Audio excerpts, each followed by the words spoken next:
تو امام علیہ السلام سے پوچھا گیا کہ لوگ بد شکل کیوں ہوتے ہیں؟ یہاں گورے اور کالے کا ہم نہیں ذکر کر رہے، گورا بھی خدا نے خلق کیا، کالا بھی خدا نے خلق کیا، اس کی بھی ہم علت بتا چکے ہیں۔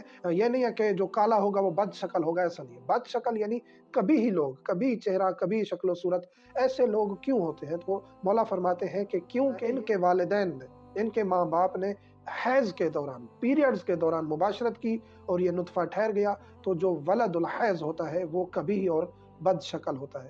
تو خداوند کریم محفوظ رکھے ہر انسان کو کہ وہ ایسی غلطیاں نہ کرے، کیونکہ حیض کے دوران مباشرت جائز ہی نہیں ہے، اور اگر اس دوران نطفہ ٹھہر جائے گا تو اس کے اثرات حتماً، ایک حرام سے جو ابتدا ہوئی ہے تو اس کے اثرات حتماً شکل و صورت میں بھی آئیں گے اور بعد میں بھی دیکھنے پڑیں گے۔